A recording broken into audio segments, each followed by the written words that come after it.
முருகப்பெருமானின் அறுபடை வீடுகளில் மூன்றாம் படை வீடான பழனி முருகன் கோவிலில் தைப்பூத் திருவிழாவை முன்னிட்டு பக்தர்கள் சாமி தரிசனம் செய்வதற்கான சிறப்பு கட்டணங்கள் ரத்து செய்யப்பட்டு இலவச தரிசனம் வழங்கப்பட உள்ளதாக தமிழக இந்து அறநிலையத்துறை அமைச்சர் சேகர் பாபு அறிவித்துள்ளார். புகழ்பெற்ற பழனி முருகன் கோவிலில் 2025ஆம் ஆண்டிற்கான தைப்பூச திருவிழா பிப்ரவரி 5ஆம் தேதி பெரிய நாயகி அம்மன் கோவிலில் இரவு காலை 7:30 மணியளவில் கொடியேற்றத்துடன் துவங்க உள்ளது. தைப்பூச திருவிழாவின் 6ஆம் நாளான பிப்ரவரி 10ஆம் தேதி மாலை திருக்கல்யாணமும் இரவில் வெள்ளித்தர ஊர்வலமும் நடைபெறும். திருவிழாவின் 7ஆம் நாள் தைப்பூச திருநாளான பிப்ரவரி 11ஆம் தேதி அன்று தங்க தேரோட்டம் நடைபெறும். அன்றைய தினம் ஏராளமான பக்தர்கள் மலர், பால், பன்னீர், வெல்லம், இளநீர், தீர்த்தம் உள்ளிட்ட பல பொருட்களால் காவடி சுமந்து வந்து முருகப்பெருமானுக்கு காணிக்கையாக செலுத்துவார்கள்.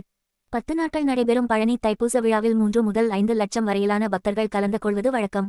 இந்த ஆண்டு பிப்ரவரி 12ஆம் தேதி தங்க குதிரை வாகன ஊர்வலமும் பிப்ரவரி 14ஆம் தேதி தெப்ப உற்சவமும் நடத்தப்பட்டு தைப்பூச திருவிழா நிறைவு செய்யப்படும். தைப்பூசத்தை முன்னிட்டு லட்சக்கணக்கான பக்தர்கள் பழனிக்கு மாலை அணிந்து விரதம் இருந்தும் காவடி எடுத்து பாத யாத்திரை சென்றும் நேர்த்திக் கடன் நிறைவேற்றி வருகிறார்கள். பக்தர்களின் கூட்ட நெரிசலை தவிர்ப்பதற்காக தேவையான அனைத்து வசதிகளும் இந்து சமய அறநிலையத்துறை சார்பில் செய்யப்பட்டு வருகிறது.